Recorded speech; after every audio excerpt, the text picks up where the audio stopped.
Robotik ist mit Sicherheit eines der spannendsten Gebiete, wenn nicht überhaupt das spannendste Gebiet, in dem ein junger Ingenieur tätig werden kann.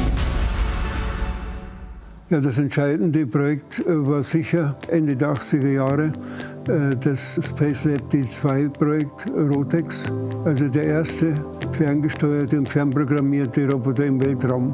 Der Manipulator im All kann von den Spezialisten am Boden ferngesteuert werden. Als ich angesprochen wurde, habe ich natürlich auch überlegt, wir sind ja Raumfahrt und wir müssen auch Flagge in der Raumfahrt zeigen. Wir haben so lange davon geredet, also kann ich das gar nicht ablehnen, da so ein Roboter-Experiment zu definieren. The robot had to fetch it from a fixture, release it and then try to catch it again. Gerade zu der Zeit kamen die ersten Stereografiksysteme nach Europa. Das war mir wichtig, dass man also dann räumlich die Dinge betrachten konnte. Und ansonsten habe ich halt frech behauptet, das werden wir schon schaffen. Und als dann eben der Start war, wir alle versammelt im Kontrollzentrum in Oberpfaffenhofen, Beobachter von der NASA mit dabei, da wusste ich genau, das wird so noch nicht funktionieren. One of the key problems in Rotex were the large delays caused by the fact that the data had to pass more than 20 computers in the loop. So the round-trip delays summed up to about 6 seconds. Wir konnten diese Regelschleife nie testen, solange noch das Space Shuttle am Boden stand. Wo gibt es sowas, dass man etwas nicht testen kann, weil es so kompliziert ist? Also wie sollen Sie 6 Sekunden so ein taumelndes Würfelchen vorausschätzen? Die Bildverarbeitung war ja nicht wirklich so weit. Ich wusste also, ich stehe da jetzt, alle warten, die Amerikaner feixen schon, die überheblichen Deutschen, so nach dem Motto. Und war mir sicher, das kann nicht funktionieren, so weit sind wir noch nicht. Dann kam der Countdown, rauchten unten schon die 2 Düsen, eine hat nicht richtig geraucht. Man hat es gesehen, 2 Sekunden vorher wurde der Start abgeschaltet. Und ich musste auch ganz traurig schauen und so tun, als wäre das ein Riesenschande jetzt und wäre ein Riesenproblem. Und habe innerlich so gefrohlockt, weil ich wusste, jetzt haben wir vielleicht noch mal 4 bis 6 Wochen Zeit. So lange dauerten normalerweise die Untersuchungen. Wir hatten aber strenge Auflage, nichts mehr zu ändern. Wir sollten eigentlich nichts mehr anrühren. Haben uns aber natürlich überhaupt nicht daran gehalten, das kann ich ja heute durchaus sagen. Wir haben programmiert wie die Weltmeister und haben gesagt, einen zweiten Versuch, da könnte es klappen. Und auch da war es aber dann noch unglaubliches Glück, weil der Roboter hatte das Würfelchen gequetscht, das ist hinter ihn geflogen und es waren dann noch wirklich nur etwa 20 Sekunden vor Abschalten der Videos, kam das Würfelchen nochmal getaumelt. Und ich habe zu meinem Leiter dieser Entwicklung gesagt, rühr ihn nicht mehr an, also versuch nicht händisch jetzt zu greifen. Entweder er macht es vollautomatisch oder wir haben halt verloren. Und tatsächlich greift er im letzten Moment dieses Würfelchen. Und da war ein Hallo und da war mein Gefühl, jetzt haben wir mindestens 10 bis 20 Jahre ausgesorgt. Und so war es dann auch, ja. Wir sind hofiert worden mit Finanzmitteln und auch mit Preisen. Also es hat schon sehr, sehr viel bewirkt. Es hat in der Form auch bisher niemand mehr nachgemacht. Aber es war so ein Glück, ich weiß nicht, wie das kommen kann. Ja. Das ist vielleicht der Lohn dafür, dass wir Tag und Nacht gearbeitet haben. Die Mitarbeiter sind nicht mehr heimgegangen, haben sich Matratzen mitgenommen. Das mussten wir verschweigen. Der Betriebsrat, der wäre da fast in Ohnmacht gefallen. Also auch das kann ich ja heute so viele Jahre später sagen. Aber dass das geklappt hat, das war ein einmaliger Glücksfall. KUKA hatte Mitte der 90er Jahre einen neuen Entwicklungsleiter und der hat gesagt, könntet ihr das erreichen, dass unsere Roboter, wenn sie sich schnell bewegen und stoppen, dass sie nicht so rumzittern.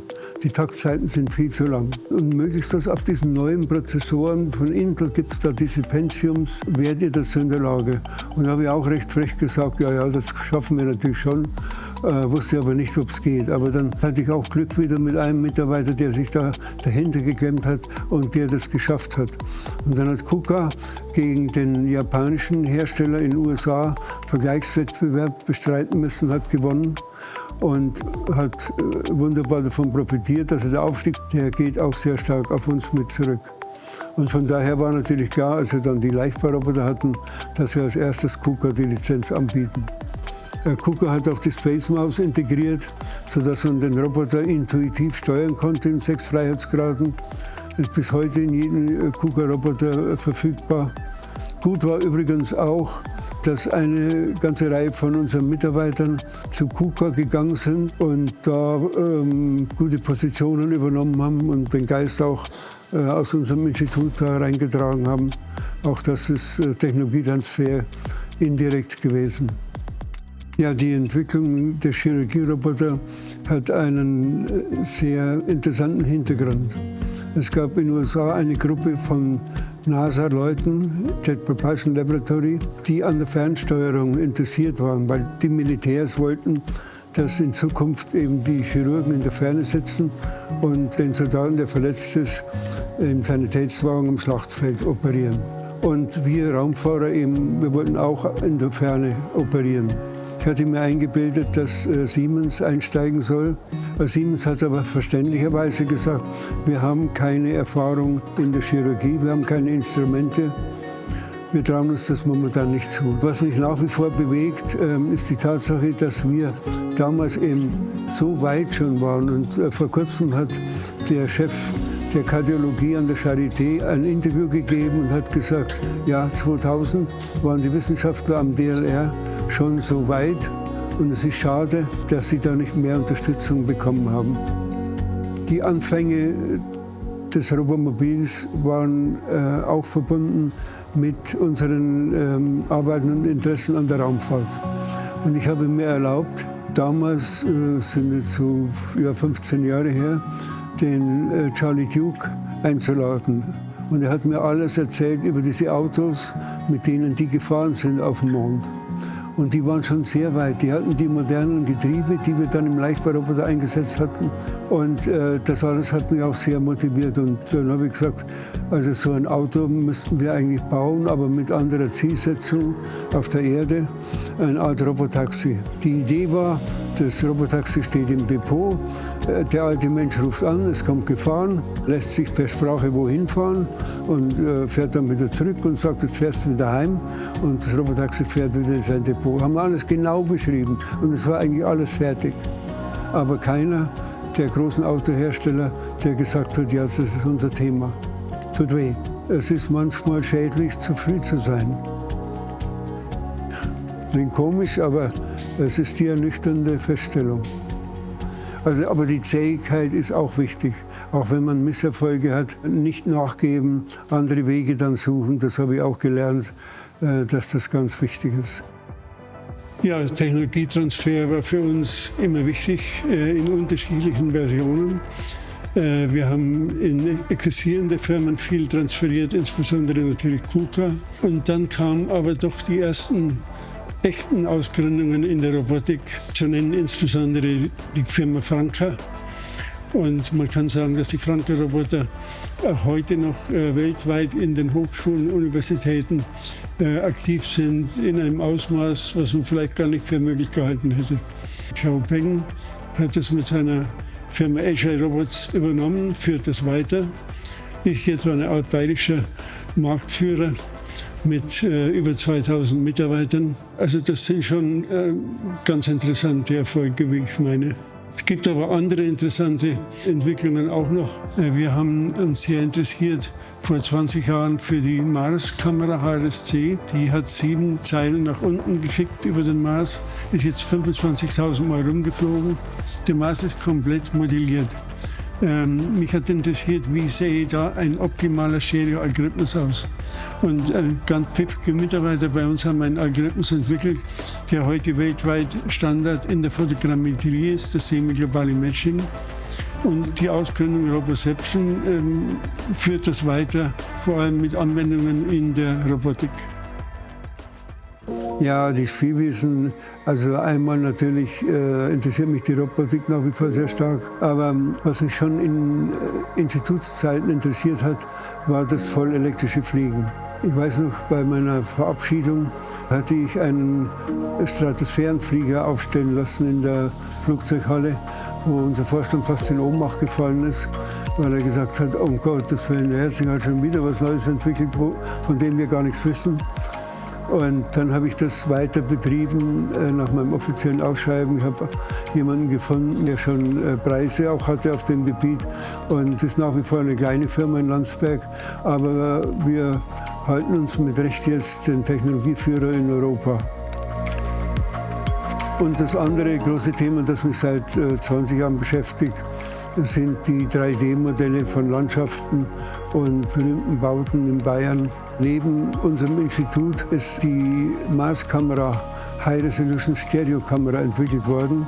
Gilt als erfolgreichster Beitrag Deutschlands zur europäischen Raumfahrt. Wissen die wenigsten. Ärgere ich mich immer wieder, warum Bayern hier nicht stärker auf die Pauke haut, wenn man so sagen will. Und damit haben wir jetzt fast 100 Objekte in Bayern, Kirchen, Klöster, Residenzen, die Königsschlösser, innen und außen. Und das wird noch sehr, sehr spannend. Aber vor allem interessiert mich auch die Technik. Die Grotte in Linderhof und das Maschinenhaus zur Beleuchtung der Grotte, das ist eine Sensation eigentlich. Das ist Weltgeschichte. 4 Jahre bevor Thomas Alva Edison solche E-Kraftwerke gebaut hat, weiß kaum einer. Und deswegen habe ich das alles modellieren lassen. Jetzt auch jüngst das abgerissene Schaubergwerk im Deutschen Museum, weil das eines der populärsten Objekte war. Und ich auch sagte, man muss das wieder mit der Brille begehen und anschauen können. Ich habe schon manchmal sehr lange überlegt. Es waren insgesamt 4 Rufe. Ganz interessant natürlich an die ETH Zürich, aber auch die Uni Karlsruhe. Und ich habe dann immer gesehen, dass ich hier im DLR Arbeitsbedingungen habe, die mir praktisch niemand bieten kann sonst. Ich wollte nicht in die bürokratischen Mühlen an einer Hochschule eingebunden sein, die vielen Fakultätssitzungen und so weiter und hin und her pendeln. Und die Bedingungen hier im DLR waren einfach einmalig für mich.